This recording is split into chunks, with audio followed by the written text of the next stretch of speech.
Ay guys, sa video na ito i-share ko sa inyo kung paano at saan natin makikita ang ating mga earnings sa Facebook Stars. Okay, sundan niyo lang itong video guys hanggang sa dulo dahil ipapakita ko sa inyo step by step kung paano ito ililink sa ating mga bank account. Okay, come on, let's go!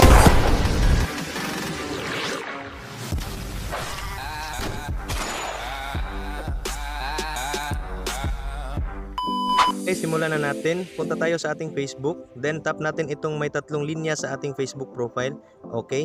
Ngayon dito guys, scroll down lang natin at i-click natin itong settings and privacy. Yan. Pagkatapos i-tap natin itong settings. Then dito hahanapin natin ang payments. Dito sa payments, meron ditong order and payments, add payments at payouts. Okay. Unahin natin itong payouts kasi dito natin makikita lahat ng earnings sa ating Facebook Stars. Okay. Ngayon, nandito na nga tayo sa ating earnings guys. Dito makikita natin ang ating balance at kung kailan tayo ulit sa sahod. Now, as you can see guys, mayroong next payout. Ang nakalagay ay payments will be transferred to your account once you reach the minimum of earnings. Ibig sabihin nito guys ay makukuha natin ang ating earnings sa Facebook Stars kapag na-reach na natin ang minimum earnings nito. Ngayon, assuming na na-meet na natin ang minimum earnings ng Stars guys, kunyari lang guys kung sakaling pwede na tayong mag-payout, tap lang natin itong view details at itap natin ang process. Okay. Ngayon, mapupunta na tayo dito sa status ng ating earnings details guys. Mayroong earn, process, and paid. At para makaproceed na tayo sa ating payouts guys, tap lang natin itong may dalawang hugis bilog. Yan. Okay. Dito guys, makikita na natin mayroong earnings at payouts. Okay. At para makapag-payout na tayo guys, click natin itong payouts tapos apply. Pero dahil hindi pa natin nakuha ang sapat na requirements guys ni Facebook, hindi pa ito mag-a-appear sa ating payouts. Okay?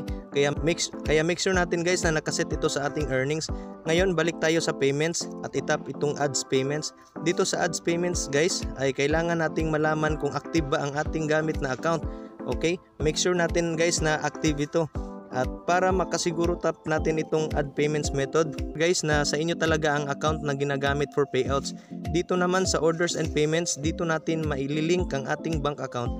Okay, tap natin itong add payments method. Click natin itong credit or debit card. Dito kinakailangan lang natin i-fill up lahat ng payments information guys. Okay, like card number, pangalan, address at iba pa. Pagkatapos ma-fill up lahat guys ay pwede na natin itong i-save. Okay, so same process din dito sa PayPal. Mas maganda kung mayroon na kayong PayPal account guys dahil mas mabilis pag-apply for payouts. Kinakailangan mo lang guys na ilagay yung email address at yung mobile number mo para makaproceed. Same process pa din, just easily fill up payments information tapos save mo. Yun lang guys, sana nakatulong itong video guys. Follow for more.